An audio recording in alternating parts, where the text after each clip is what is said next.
Having done graduate work in Europe, in Italy, I fell in love with Italy. I'm fourth generation Italian-American, so my heritage was lost.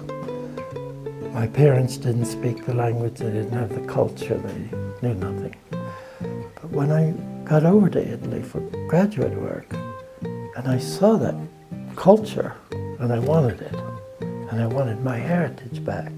And I was in Florence, but I contacted the police in Sorrento and said, as far as I know, my grandparents were born.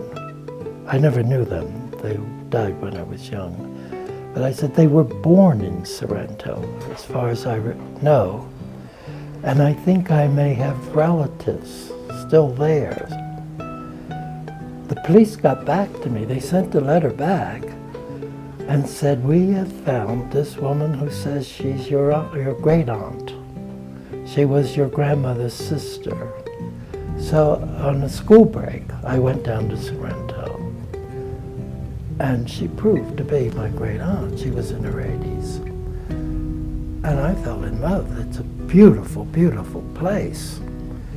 And the Southerners, the Southern Italians are very different from the Northerners. And they're very warm. And the whole town accepted me as family. They had a procession. They came to the train to meet me and all. So I love Sorrento.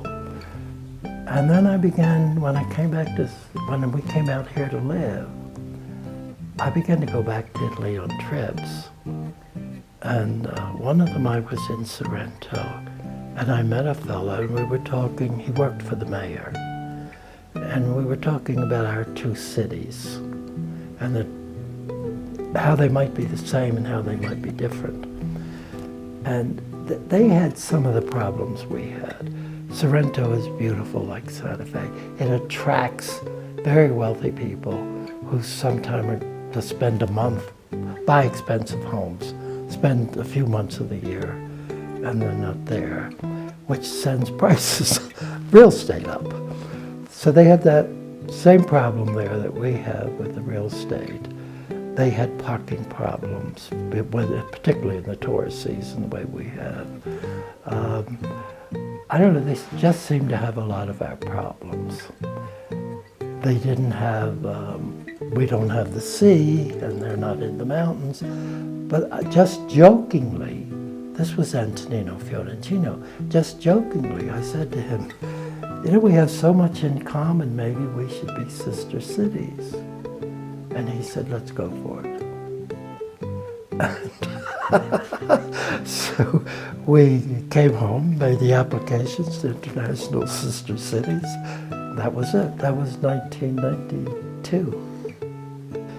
You know, before we had the Sorrento Sister Cities, when I came here, for instance, you had a few Italian names in this city. They were the descendants of the stonecutters who came to build the cathedral. But their fathers had married Spanish ladies. They were brought up Spanish. And they had very little of the Italian culture. They had the Santa Fe culture.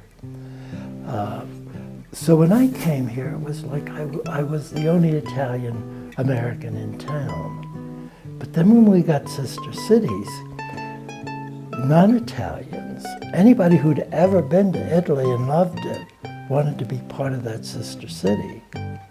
And they wanted trips over there. So I began to organize excursions, and we'd go over as many as 25, 30 Santa Feans at one time. And then we talked about, what would you call them, exchanges, delegations. And so our mayor and city councilors would go over there, and then theirs would come here and exchange ideas about city affairs and city administrations and that kind of thing. And then we had exchanges in art shows. We had a very, very popular show of Santa Fe women artists that went over there.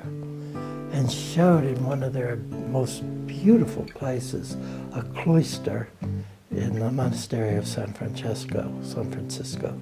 We do a lot of Italian dinners. Then we've had a lot of cooperation from people like the Pertusini, who own the Osteria restaurant. And it has grown to where it's this wonderful thing now. But anyway, it's a very lively organization and a fun one.